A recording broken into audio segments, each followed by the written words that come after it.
श्री शमशेर सिंह जी, मंत्री जम्मू कश्मीर सरकार चौधरी श्री लाल सिंह जी, राज्य मंत्री श्रीमती प्रिया सिंह जी, श्री पवन गुप्ता, राज्य मंत्री जम्मू कश्मीर सरकार, और इस सभागार में उपस्थित मेरे सभी सम्मानित बहनों एवं भाइयों, आज के कुछ समय के पहले आपने उल्टा लोगों के लिए जगह बनाई बैठ गए। इसी सभागार में किसी सार्वजनिक सभा को संबोधित करने के लिए मैं आप सबके सामने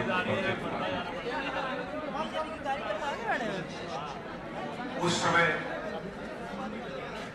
मैं भारतीय जनता पार्टी के राष्ट्रीय अध्यक्ष के रूप में जिम्मेदारी का निर्वाह कर रहा हूं और मैंने आप सबका आह्वान किया, जम्मू कश्मीर के मेरे कार्यकर्ता बहनों भाइयों, उठ खड़े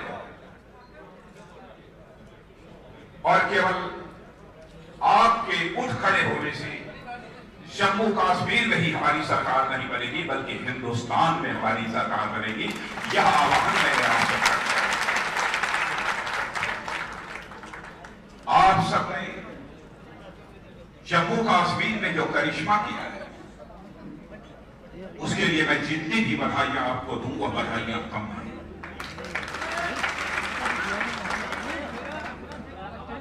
और सचमुच जम्मू कश्मीर के कार्यकर्ताओं के प्रति मेरा भरोसा और विश्वास बढ़ा है और सरकार बनने के बाद पहली बार यदि आप लोगों के बीच में उपस्थित हुआ हूं, तो मैं अपने को वंचित नहीं रखना चाहता। एक बार मैं अपने सभी कार्यकर्ता बहनों भाइयों का शीश झुकाकर अभिनंदन करना चाहूंगा, उनका मैं अपनी तरफ से स्वागत करता हूं।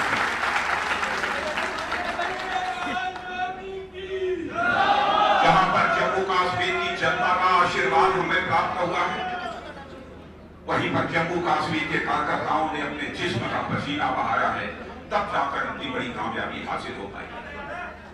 और आप जिस भारतीय जनता पार्टी के कार्यकर्ता हो, उस भारतीय जनता पार्टी के बारे में आप जानते हो। 1980 में यह भारतीय जनता पार्टी बनी थी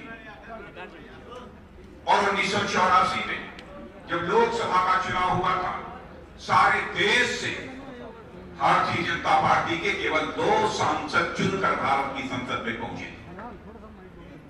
भारत ही नहीं, सारे दुनिया के पॉलिटिकल एनालिस्ट, राजनीतिक समीक्षक ये कहते थे कि भारतीय जनता पार्टी तो भारत के राजनीति से समाप्त हो जाएगी, इसका कोई रेलेवेंस नहीं रह गया है, इसकी कोई प्रासंगिकता नहीं रही। लेकिन आप जैसे ही कार्यकर्ता थे मेरे बहनों भाइयों, जम्मू के और हिंदुस्तान के, जिनके संकल्प का, जिनकी बहादुरी का, जिनके परिश्रम का यह नतीजा था कि आज हमारी यह भारतीय जनता पार्टी हिंदुस्तान की नहीं बल्कि दुनिया की सबसे बड़ी पॉलिटिकल पार्टी बन गई है। दुनिया की सबसे बड़ी पॉलिटिकल पार्टी। और मैं सचमुच यदि श्रेय देना चाहता हूं तो आज के भारतीय जनता पार्टी के राष्ट्रीय अध्यक्ष श्री अमित शाह को श्रेय देना चाहता हूं। जो काम मैं नहीं कर पाया, उस काम को अमित शाह ने करके दिखाया। 10 करोड़ से अधिक भारतीय जनता पार्टी के सदस्य भारत में बदले। मैंने तो कभी सोचा नहीं था इस देश की जनसंख्या 125 करोड़ है, उसमें काम करने वाले 10 करोड़ की संख्या में भारतीय जनता पार्टी के सदस्य बन जाएंगे। और मैं तो अपने को भी सौभाग्यशाली मानता हूं, राष्ट्रीय अध्यक्ष रहते हैं एक ऐसी शख्सियत का नेतृत्व मिला जिसके प्रति हिंदुस्तान की जनता के दिलों में बेहद प्यार, और उसको हम लोगों ने समझा और चुनाव के पहले ही उन्हें हिंदुस्तान के प्रधानमंत्री पद के उम्मीदवार के रूप में हमने घोषित किया। और जनता ने सचमुच दिया है तो छप्पर फाड़ कर दिया है और हम लोगों की चोरी कर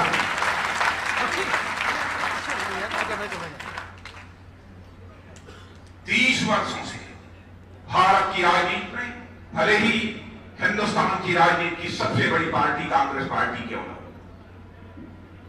उसे भी संसद में पूर्ण बहुमत हासिल नहीं हुआ। और इसमें हिंदुस्तान की राजनीति में कांग्रेस को छोड़कर कोई दूसरी पॉलिटिकल पार्टी संसद में क्लियर मेजॉरिटी हासिल कर लेगी, इसकी तो कोई कभी कल्पना भी नहीं करता। और कार्यकर्ता बहनों भाइयों, आप सब बधाई के पात्र। नेताओं को इसका श्रेय नहीं जाता, श्रेय आपको जाता है, श्रेय आपको जाता है। पसीना आप बहाते, जोखिम आप उठाते, सीने का बटन खोलकर विरोधियों का मुकाबला आप करते, श्रेय आपको। और आज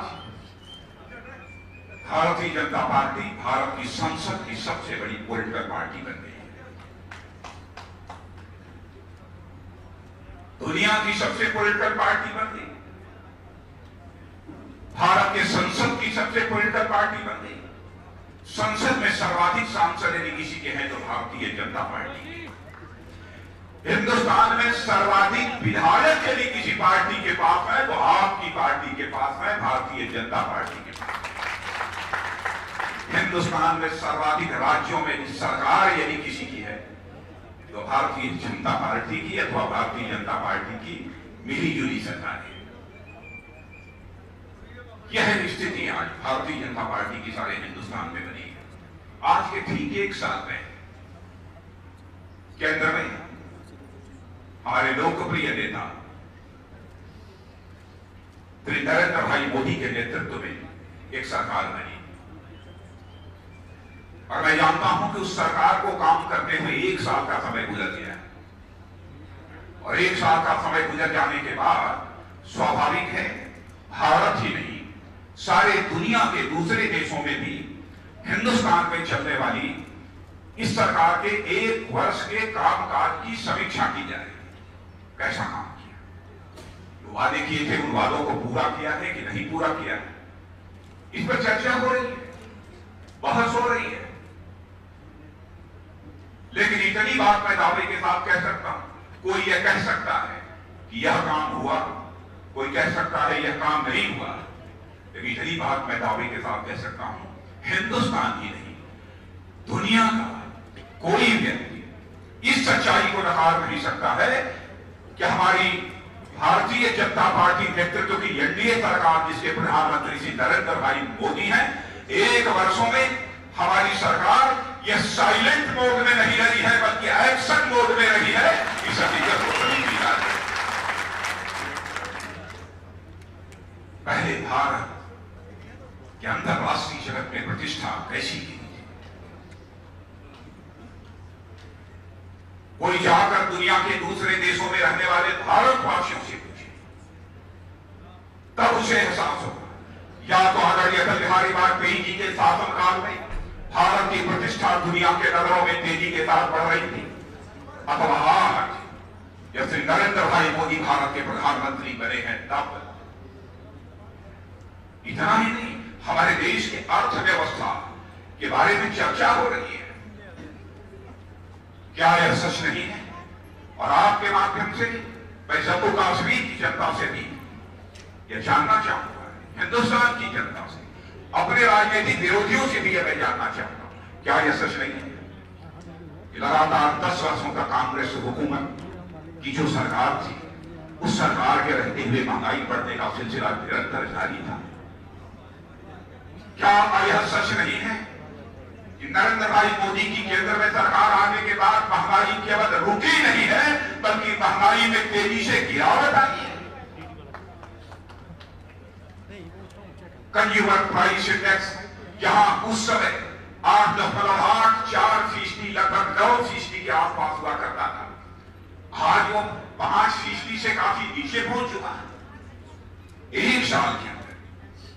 कभी कभी हमारे विरोधी यह तर्क देते हैं कि अंतरराष्ट्रीय मार्केट में क्रूड ऑयल की कीमत कम हो रही है, पेट्रोल और डीजल की कीमतें कम हो रही हैं, इस कारण महंगाई हिंदुस्तान में धीरे धीरे कम होती जा रही है।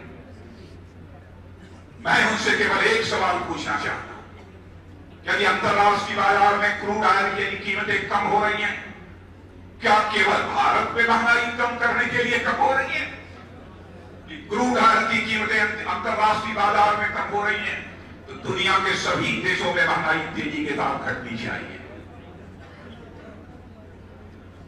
इस सवाल का उनके पास कोई जवाब नहीं है। और भारत की अर्थव्यवस्था के संबंध में मेरे कार्यकर्ता बहनों भाइयों, यदि आप जानना चाहते हो, भारत की रेटिंग एजेंसी नहीं, भारत की नहीं, दुनिया की अंतरराष्ट्रीय रेटिंग एजेंसी जो दुनिया के हर देशों की रेटिंग करती रहती है, कहां की अर्थव्यवस्था कैसी है, कहां की अर्थव्यवस्था कैसी है, इसकी बराबर रेटिंग करती रहती हैं। उन्होंने भी कहा है कि भारत की अर्थव्यवस्था इस समय दुनिया के जितने G20 देश हैं उनमें सर्वाधिक फास्ट ग्रोइंग इकोनॉमी, तेजी के साथ बढ़ने वाली अर्थव्यवस्था इस समय यदि कहीं की है तो भारत की है, आपके देश। उन्होंने भी कहना स्वीकार कर लिया, इस सच्चाई को भी स्वीकार करने लगे। और इतना ही नहीं, विश्व में चीन के बाद सर्वाधिक तेजी के साथ विकास करने वाली अर्थव्यवस्था की कहीं की है तो वह भारत की है। यह सभी स्वीकार करते हैं। आर्थिक मोर्चे पर हम लोगों ने यह कामयाबी हासिल की। कांग्रेस नेतृत्व की यूपीए सरकार के शासनकाल में तो जैसे नीतिगत फैसले होते ही नहीं थे, वह सरकार पॉलिसी पैरालिसिस की शिकार हो गई। लेकिन इस सरकार के आने के बाद यह सिलसिला समाप्त हुआ है। हम लोगों ने नीतिगत फैसले करना प्रारंभ किया है, और नीतिगत फैसले आनंद फानंद में नहीं, बल्कि नीतिगत फैसले जो हम लोगों ने करना प्रारंभ किया है उसमें पूरी तरह से पारदर्शिता है, ट्रांसपेरेंसी है। और यही कारण है कि आज तक 1 वर्षों के अंदर भारत अथवा दुनिया का कोई व्यक्ति नहीं हो, उंगली उठाकर नहीं कह सकता है कि हमारी सरकार के दामन पर कोई भ्रष्टाचार की दाग लगी हुई हो। यह कोई नहीं कर सकता। कांग्रेस के शासनकाल में आए दिन लाखों करोड़ रुपए के भ्रष्टाचार के आरोप लगते रहते थे। कोयला खदानों के आवंटन में 1,86,000 करोड़ रुपए का घोटाला, 2G स्पेक्ट्रम यानी हवा में चलने वाली जो तरंगें हैं उसे भी बेचकर खाना, उसमें भी 1,72,000 करोड़ रुपए का घोटाला कर दिया। आज आप जाकर जनता को भी बताइए, 204 कोयला खदानों में से अब तक केवल 27 कोयला खदानों की हम लोगों ने नीलामी की है, और उस समय कहीं बहुत सारे कोयला खदानों की नीलामी करने में 1,82,000 करोड़ का नुकसान हुआ था, भ्रष्टाचार। आज केवल 27 कोयला खदानों का जो हम लोगों ने नीलामी की है, उसमें हिंदुस्तान के सरकारी खजाने में 1,91,000 करोड़ रुपया जो है मुनाफे के तौर पर आया। इसे कहते हैं गुड गवर्नेंस, इसे कहते हैं अच्छी सरकार। और यह चलाने का काम हमारी सरकार कर रही है। आपने देखा होगा, आपने सुना भी होगा कि हमारी सरकार ने make in India scheme launch की है। मेक इन इंडिया, तो हमारे कांग्रेस के दोस्त ये कहते हैं कि मेक इन इंडिया है क्या, ये हमारी समझ में नहीं आता। मेड इन इंडिया तो सुना था, लेकिन मेक इन इंडिया नहीं सुना। मैंने कहा कि आपकी समझ के बाहर है, आप नहीं समझ सकते। बहनों भाइयों, देश की अर्थव्यवस्था मजबूत होने का परिणाम यह हो रहा है कि दुनिया के दूसरे देशों के भी पूंजी लगाने वाले, जिन्हें फॉरेन इन्वेस्टर बोलते हैं, वह भारत में आ रहे हैं। भारत में जो हमारे यहाँ के जो निवेशक हैं, इन्वेस्टर हैं, डोमेस्टिक इन्वेस्टर जिसे बोलते हैं, वो भी अपना इन्वेस्टमेंट नहीं करते थे, यहाँ पर पूंजी नहीं लगाते थे, डरते थे कि देश की अर्थव्यवस्था तो बहुत कमजोर हो गई है, यदि हम यहाँ पर पैसा लगाएंगे तो हमारा पैसा डूब जाएगा। आज बड़ी संख्या में दुनिया के देशों से लोग भारत में पूंजी निवेश के लिए आ रहे हैं। मेक इन इंडिया स्कीम की तरह यहां आएंगे, बाहर के लोग भी पैसा लगाएंगे, घर के लोग भी पैसा लगाएंगे, यहां लगाएंगे, उद्योग बनेंगे, उद्योग खड़े होंगे, उद्योग खड़े होंगे, माल तैयार होगा, उद्योग खड़े होंगे, हमारे पढ़े लिखे बेरोजगार नौजवानों के हाथों को रोजगार मिलेगा। बहनों भाइयों, इसीलिए मेक इन इंडिया स्कीम हम लोगों ने लॉन्च की। रोजगार के अवसर कैसे सृजित किए जा सकते, क्या इस सच्चाई को वह नहीं जानते? और इतना ही नहीं, हम लोगों ने बराबर अपना हाथ ऊपर रखा है। 51% हमारा, यानी बाहर से आकर दुनिया के दूसरे देशों से भी कोई पैसा लगाएगा, ऐसा नहीं है कि अमेरिका से आकर और जर्मनी से आकर पैसा लगाएगा तो उस पर लिखेगा, उस सामान जो तैयार होगा उस पर मेड इन अमेरिका अथवा मेड इन जर्मनी नहीं लिखेगा। भारत में भी सामान तैयार होगा तो उस पर वह लिखेगा made in India. World class quality का सामान तैयार होगा, वर्ल्ड क्लास क्वालिटी का सामान तैयार। पहले क्या होता था, हमारे देशों की फैक्ट्रियों से बना हुआ माल जब बाहर जाता था तो जिस पर मेड इन इंडिया लिखा होता था लोग कहते थे कि पुअर क्वालिटी का सामान, लेकिन जिस पर मेड इन अमेरिका लिखा होता था, मेड इन जर्मनी लिखा होता था, मेड इन जापान लिखा होता था, लोग कहते थे कि यह बहुत ही सुपीरियर क्वालिटी का सामान है। यानी मेड इन इंडिया जिस पर लिखा हुआ हो उसको कोई खरीदता नहीं था। लेकिन कार्यकर्ता बहनों भाइयों, कुछ ही वर्षों के अंदर हिंदुस्तान में हम ऐसे हालात पैदा करेंगे कि हिंदुस्तान की फैक्ट्रियों में बना हुआ माल बिकने के लिए जब दुनिया के दूसरे देशों में जाएगा तो जिस माल पर लिखा होगा मेड इन इंडिया, वही चीज माल को दुनिया के लोग खरीदेंगे। जिस पर मेड इन जर्मनी, जापान और यूएस लिखा होगा उस माल को नहीं खरीदेंगे। क्या इसके कारण भारत की प्रतिष्ठा, भारत की इज्जत दुनिया के देशों में नहीं बढ़ेगी? लगातार आजादी हासिल किए हुए 68 वर्षों का समय गुजर गया। 68 वर्षों का समय गुजर जाने के बावजूद हमारे सेना के उपयोग के लिए हथियार हमको दुनिया के दूसरे देशों से खरीदना पड़ता। सेना के उपयोग में आने वाले हवाई जहाज हमको दुनिया के दूसरे देशों से मंगाने पड़ते। मैं कांग्रेस के लोगों से पूछना चाहता हूं, हिंदुस्तान की जनता तुमसे इस सवाल का जवाब चाहती है, क्या भारत में जन संसाधन की कमी थी, ह्यूमन रिसोर्सेज की कमी थी? क्या भारत में नेचुरल रिसोर्सेज की कमी थी, प्राकृतिक संसाधनों की कमी थी? या हिंदुस्तान के जवानों के अंदर स्किल की, हुनर की कोई कमी थी? क्यों ऐसे हालात पैदा? एक साल के अंदर ही हमारे प्रधानमंत्री ने जो करिश्मा किया है बहनों भाइयों, उसकी जानकारी देना चाहता हूं। वर्षों से डिफेंस से रिलेटेड जो प्रोजेक्ट्स थे वो क्लियर होते ही नहीं थे। एक साल के अंदर 40 डिफेंस के प्रपोजल सारी सरकार ने क्लियर कर दिए। और ये कह दिया कि दुनिया के जिन देशों से हम, ध्यान से सुनना, दुनिया के जिन देशों से हम हथियार खरीदते हैं और हथियार खरीदने के बदले जो उन्हें हम पैसा भारत से देते हैं, तो यह शर्त यदि वह देश मानेगा कि जितना पैसा भारत हथियार खरीदने के लिए देगा उसमें से उसका आधा पैसा उसे भारत पे लगाना होगा, तभी उससे हम हथियार खरीदेंगे। यह सरकार का है। इसके लिए विल पावर चाहिए, स्ट्रांग विल पावर चाहिए, दृढ़ इच्छा शक्ति का परिचय इस हमारी हुकूमत ने दिया है। किसानों के बारे में मैं मानता हूं, कभी कभी हमारे प्रधानमंत्री जी ने किसान चैनल की लॉन्चिंग की है, उसका शुभारंभ किया, किसानों को जानकारी मिल सके कि फला महीने में कौन सी फसल अच्छी हो सकती है। और किसानों के खेतों की मिट्टी के बारे में तो सॉइल हेल्थ कार्ड हम जारी कर ही रहे हैं। मौसम कैसा होगा, बाजार में किस फसल को की रेट क्या है, किस दर पर वह बिकेगा, कैसे बिकेगा, कहां जाने पर अधिक मुनाफा होगा।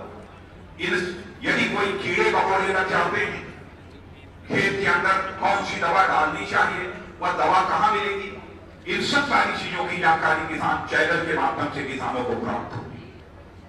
और मैं इस देश के किसानों को भी आश्वस्त करना चाहता हूं कि हम इस हकीकत को समझते हैं कि भारत केवल बड़े बड़े शहरों के बड़ी बड़ी अट्टालिकाओं में नहीं रहता है, बल्कि भारत के गांव गली गलियारों में रहता है। और जब तक भारत के गांव का विकास नहीं होगा तब तक भारत का विकास नहीं हो सकता है। इस हकीकत को हम समझते हैं। इसीलिए किसानों की खेती को कैसे लाभकारी, प्रॉफिटेबल बनाया जा सके, इसके बारे में भी हम लोग गंभीरतापूर्वक विचार कर रहे हैं। और प्रधानमंत्री जी ने तो एक दिन, इसमें हम 2-3 मंत्री लोग थे और बहुत सारे अधिकारी मौजूद थे, इस पर विचार किया है। कुछ प्रस्ताव सामने आए हैं जिस पर कि हमको अभी फाइनल से मुझे देना है, अंतिम रूप हमको देना है। कई के भी किसानों के लिए भी बहुत कुछ करने वाले, ओला पड़ा था, फसल बर्बाद हो गई, कई महत्वपूर्ण फैसले हम लोगों ने, और इतना ही नहीं, गरीबों के लिए। क्या यह सच नहीं है? 30-35 वर्षों से बराबर कांग्रेस ये कहती रहती है, क्या करें, कुछ समझ में नहीं आता। गिले गिले लोग बैंकों में जाते हैं और लोग अपना अकाउंट खोलते नहीं। सरकार बनने के साथ ही हमारे प्रधानमंत्री ने फैसला किया कि भले ही हिंदुस्तान में कोई परिवार झोपड़ी में क्यों न रहता हो, 7 महीने के अंदर हिंदुस्तान में एक परिवार भी अवशेष नहीं बचने देंगे जिस परिवार का बैंक में अकाउंट न खुल जाए, ऐसा एक भी परिवार शेष नहीं बचेगा। और प्रधानमंत्री जनधन योजना के अंतर्गत 15 करोड़ से अधिक के खाते खुल गए। भारत ही नहीं, विश्व में आज तक नहीं हुआ ऐसा मेरे कार्यकर्ता बहनों, विश्व में आज तक नहीं हुआ। आम आदमी को बैंकों के साथ जोड़ देना, झुग्गी झोपड़ी में रहने वाले, खुले आसमान में रहने वाले परिवार को भी बैंकों से जोड़ देना, पहली बार भारत में। और इसकी प्रशंसा इंटरनेशनल मॉनेटरी फंड ने की है कि आम आदमी को कैसे बैंकों के साथ जोड़ा जा सकता है, वित्तीय समावेश कैसे किया जा सकता है गरीबों का, इसके बारे में भी दुनिया को सीखना है तो भारत से सीखे। इंटरनेशनल मॉनेटरी फंड ने सराहना की है और यह प्रधानमंत्री जनधन योजना Guinness book of world record में दाखिल हो गई, Guinness book of world record में दाखिल हो गई। इतना ही नहीं, गरीबों के लिए सामाजिक आर्थिक सुरक्षा की योजनाएं, सोशियो इकोनॉमिक सिक्योरिटी, कैसे गरीबों को मुहैया कराई जा सकती है। अटल पेंशन योजना, प्रधानमंत्री जीवन ज्योति योजना, प्रधानमंत्री सुरक्षा बीमा योजना, 12 रुपया साल में, 12 रुपया जमा करके आप अपनी दुर्घटना की के बारे में भी कोई, मान लीजिए हादसा ऐसा हो गया तो 2 लाख रुपए उसके परिवार के सदस्यों को मिलेंगे। जीवन ज्योति योजना केवल साल में 330 रुपया जमा करके आपका 2 लाख रुपए का बीमा पक्का हो जाता है। क्या कभी इस प्रकार की योजनाएं कभी भी हिंदुस्तान में किसी सरकार ने प्रारंभ की थी? अटल पेंशन योजना 18 से लेकर 40 साल तक का कोई व्यक्ति केवल 1000 रुपये जमा करेगा। 60 साल की उम्र होने के बाद उसे 1000 से लेकर 5000 रुपए तक की पेंशन मिलेगी। यानी सरकारी नौकरी करने वालों को ही पेंशन नहीं मिलेगी, बल्कि अन्य काम करने वालों को भी पेंशन की सुविधा यह सरकार मुहैया करेगी। ऐसे ही महत्वपूर्ण फैसले हमारी सरकार ने किए। बिजली का उत्पादन इस देश में तेजी के साथ बढ़ा है। अब तो कुछ राज्य यदि कहते हैं कि हमारे पास बिजली नहीं है, तो हम लोग कहते हैं कि बिजली हमारे पास है, लीजिए, खरीदिए। और राज्यों को ताकतवर बनाने के लिए पहले जितना रेवेन्यू सेंट्रल गवर्नमेंट इकट्ठा करती थी उसका 32% लेती थी। अब हम लोगों ने फैसला कर दिया है कि 32% नहीं, हम राज्यों को मजबूत बनाना चाहते हैं। बिना राज्यों का सहयोग प्राप्त हुए हम भारत को ताकतवर भारत नहीं बना सकते हैं, समृद्धशाली भारत नहीं बना सकते। इसे जो 32% टोटल रेवेन्यू का अक्ष देते थे शेयर राज्यों को, अब हम लोगों ने फैसला किया है कि 32% नहीं, बल्कि अब 100 पैसा यदि रेवेन्यू इकट्ठा होता है सेंट्रल गवर्नमेंट के पास, तो उसमें 42 पैसा हम राज्यों को मुहैया कराएंगे। ये हमारी भावना सरकार करेगी, ताकि सारी राज्य सरकारें ठीक तरीके से अपने राज्य की जनता की सेवा कर सके। ऐसे बहुत सारे महत्वपूर्ण फैसले हमारी सरकार ने किए। बहुत विस्तार में नहीं जाना चाहता। कार्यकर्ता बहनों भाइयों, जम्मू कश्मीर में भी आपने भारतीय जनता पार्टी और पीडीपी की मिली सरकार बनाई है। हम चाहते हैं कि यह सरकार पूरी तरह से कामयाब हो। नेतृत्व कर रहे हैं जनाब मुफ्ती साहब, हमारी तरफ से doctor Nirmal Singh ji deputy chief minister के रूप में काम कर रहे हैं, हमारे सारे योग्य मंत्री इन सब सारे कामों में लगे। हमारी शुभकामनाएं हैं कि यह सरकार काम करे और जम्मू कश्मीर के विकास का मार्ग प्रशस्त करे। हमारी यह दिली ख्वाहिश है, मैं चाहता हूं और इसीलिए ऊपर वाले से मैं प्रार्थना करता हूं। जम्मू कश्मीर की समस्याओं से मैं अच्छी तरह वाकिफ हूं। कश्मीर की समस्याएं चाहे कश्मीरी पंडितों की हों, चाहे जम्मू की समस्याएं वेस्ट पाकिस्तान से विस्थापितों की हों, बाहर से जो विस्थापित हुए हैं जम्मू में चाहे उनकी समस्या हो, कश्मीर के विस्थापितों की समस्या हो, सारी समस्याएं हमारे ध्यान में है और इन समस्याओं के समाधान के लिए हमारे यहाँ प्रस्ताव तेजी के साथ आगे मूव कर रहे हैं। यह मैं आज आपको संकेत देना चाहता हूं और वेस्ट पाकिस्तान के आने वाले लोगों को रोजी रोटी की सुविधा भी हम मुहैया कराएंगे। यह मैं आपको आश्वस्त करके जाना चाहता हूं। इसकी जानकारी जल्दी से आपको हासिल होगी। चाहे जम्मू हो अथवा कश्मीर हो अथवा लद्दाख, किसी के साथ कोई भेदभाव नहीं होना चाहिए, कोई डिस्क्रिमिनेशन नहीं होना चाहिए। यह हमारी सरकार की सोच है। कश्मीरी पंडितों का भी कश्मीर में पुनर्वास होना चाहिए, उसके लिए हम लोगों ने बजट में व्यवस्था भी कर दी है। जम्मू कश्मीर के मुख्यमंत्री जी से हमारी व्यक्तिगत भी बात हो चुकी है। उन्होंने कहा है कि जल्दी से हम उसके लिए भूमि मुहैया कराएंगे ताकि यह काम तेजी के साथ प्रारंभ हो सके। जम्मू कश्मीर के एसपीओ के बारे में इसी सार्वजनिक सभा में यही शायद मैंने यह बोला था, यही मैंने बोला था। शायद बोलते समय पाक ऑक्युपाइड कश्मीर रिफ्यूजी छूट गए थे, लेकिन हमारे ध्यान में है पाक ऑक्युपाइड कश्मीर भी, उनकी भी समस्याएं। तो हम किसी के साथ कोई डिस्क्रिमिनेशन नहीं होने देंगे। हम पूरी तरह से यकीन दिलाना चाहते हैं। हम जम्मू का भी विकास चाहते हैं, कश्मीर का भी विकास चाहते हैं, लद्दाख का भी विकास चाहते हैं। इसलिए मैं जम्मू कश्मीर की जनता का पूरा सहयोग चाहिए। लेकिन आज जब मैं जम्मू आया, मुझे जानकारी प्राप्त हुई कि शायद एम्स के मुद्दे को लेकर आज जम्मू बंद है। लेकिन यह यकीन रखना चाहिए कि कुछ न कुछ हमारी सरकार इसका समाधान निकालेगी। हम इस संबंध में प्रधानमंत्री जी से भी बात करेंगे और मैंने भी डॉक्टर निर्मल सिंह जी से और प्रदेश अध्यक्ष श्री युगल किशोर जी को कहा है कि आप लोग एक बार आकर दिल्ली में भी बात करिए, मिलिए। मैं भी आपकी बात को रखूंगा, समाधान निकलना चाहिए, यह हमारी कोशिश होगी। मैं यहां के नौजवानों से एक अपील करना चाहता हूं। तकलीफ केवल मुझे एक बात की होती, जब कश्मीर वैली में कुछ गुमराह नौजवानों के द्वारा पाकिस्तान जिंदाबाद के नारे लगाए जाते हैं।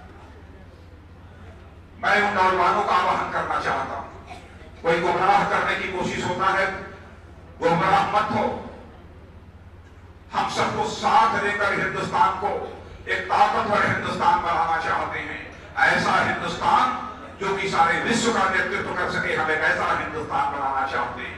हमें सबका सहयोग चाहिए, सबका सहयोग चाहिए। हिंदू हो सहयोग चाहिए, मुसलमान हो, ईसाई हो, सभी का हमको सहयोग चाहिए।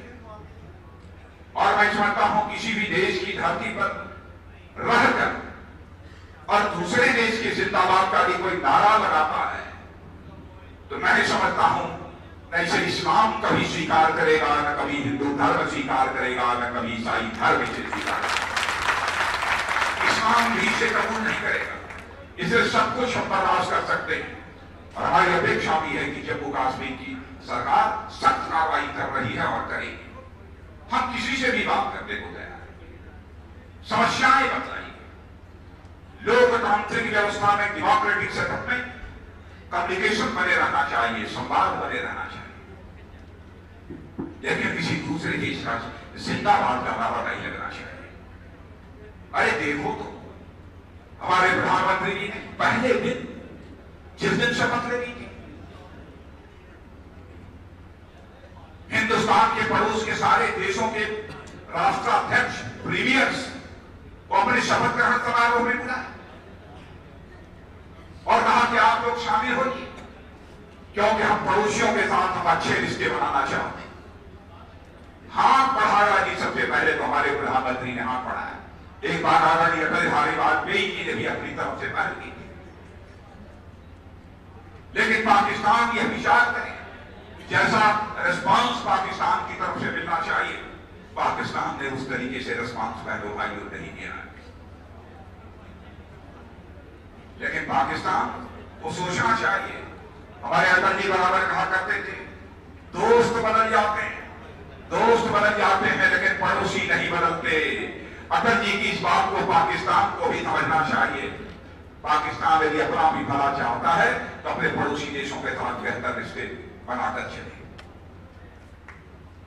इस तरीके की नापाक हरकतें हिंदुस्तान में करने की कोशिश उसके द्वारा नहीं की जानी चाहिए। लेकिन आपको मैं यकीन दिलाना चाहता हूं मेरे भाइयों, यदि किसी ने भी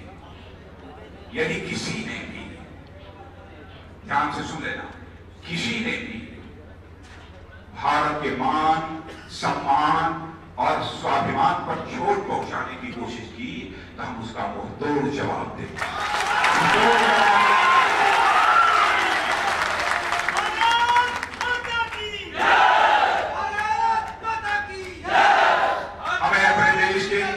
हमें अपने देश के सेना के जवानों पर भरोसा है, हमें अपने देश के पैरामिलिट्री फोर्सेस पर भरोसा है, हम अपने देश के पुलिस के जवानों पर भरोसा है, इन पर हमको भरोसा है।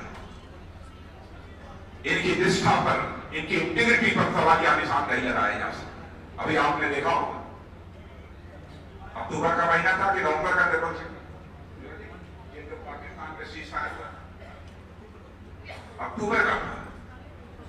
अब पाकिस्तान ने बेवजह सीज़फायर कर दिया, सीज़फायर वायलेशन, बेवजह सीज़फायर वायलेशन कर। मैं देखा टीवी पर एक आई, चैनल पर एक सूचना आई कि हमारी 5 भारतीय मार दिए, और जबकि भारत अपनी तरफ से बराबर ये कोशिश, भारत के सेना के जवान, हमारे बॉर्डर सिक्योरिटी फोर्स के जवान ये कोशिश करते हैं कि इस प्रकार की हरकतें पाकिस्तान बंद करे, लेकिन फायरिंग का सिलसिला जारी था। कई बार सफेद झंडे भी दिखाए हमारे लोगों ने, फिर भी जारी था। तो मैंने डायरेक्टर जनरल बीएसएफ से पूछा कि ये क्या हो रहा है। उन्होंने कहा कि साहब वो मान नहीं रहा। मैंने कहा पहले गोली अपनी तरफ से मत चलाना क्योंकि पड़ोसी है, लेकिन यदि इस बार यदि उनकी तरफ से गोली चलती है तो ऐसा मुंहतोड़ जवाब देना कि फिर से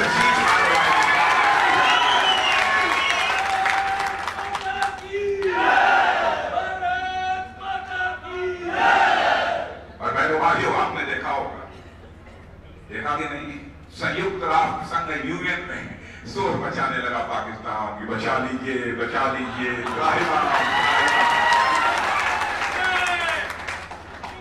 ऐसे नहीं होगा। मिलजुल कर रहो, सब साथ चलो, और देश का विकास होना चाहिए। और भारत में हम क्यों कहते हैं कि सबको साथ मिलजुल कर चलना चाहिए? पहला भाइयों, एक बात मैं सभी कार्यकर्ताओं की ज़हन दिलाना चाहता हूं, दुनिया का अकेला देश ये हिंदुस्तान है, दुनिया का अकेला देश हिंदुस्तान है।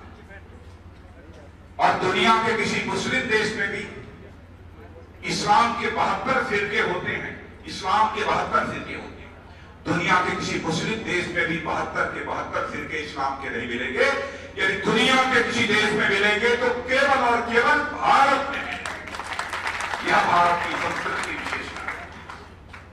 दुनिया का सबसे पहला चर्च 2000 वर्ष पहले यदि कहीं पर बना है तो भारत के केरल में बना है, दूसरे देशों में नहीं। ईरान से जिस समय पारसी दुनिया के दूसरे देशों में भटक रहे थे, यातनाएं खेल रहे थे, उस समय सर्वाधिक पारसी समाज को भी सम्मान यदि किसी ने दिया है तो भारत ने दिया। सेना प्रमुख के पद पर, बड़े बड़े ओहदों पर, बड़े बड़े उद्योग चलाने में उन्होंने अपनी बहुत ही महत्वपूर्ण भूमिका निभाई। भारत को अन्य देशों की तरह नहीं मानना चाहिए। भारत की संस्कृति, अन्य दूसरे देशों से पूरी तरह से भिन्न संस्कृति है। यहूदी समुदाय का जहां तक संबंध है, यहूदी समुदाय के लोग लगभग 900,000 वर्षों तक दुनिया के दूसरे देशों में भटकते रहे, और उसके बाद जब इजराइल बना है, यहूदियों का राष्ट्र जब बना है, तो उन्होंने अपना इतिहास लिखते हुए यह कहा है अपने इतिहास में कि दुनिया का अकेला देश है जिसका नाम भारत है, जहां पर यहूदियों को कोई यातना नहीं मिली है बल्कि यहूदियों को सम्मान मिला है। यह भारत की संस्कृति है, इसे हमको समझना चाहिए। विश्व बंधुत्व का संदेश सारे विश्व को देने का काम यदि दुनिया किसी एक देश ने किया है तो भारत ने किया है। हिंदुस्तान के सभी धर्म, सभी मजहब के लोगों को इस हकीकत को समझना चाहिए, तभी हम भारत को एक सशक्त भारत बना सकते हैं, शक्तिशाली भारत बना सकते हैं। इसलिए आज के अवसर पर ज्यादा कुछ न कहते हुए मेरे कार्यकर्ता बहनों भाइयों, मैं आप सबको एक सफल 1 वर्ष का कार्यकाल श्री नरेंद्र भाई मोदी के नेतृत्व में पूरा होने पर मैं हार्दिक बधाई देता हूं और आप सभी का मैं हार्दिक अभिनंदन करता हूं। आप सबको बहुत बहुत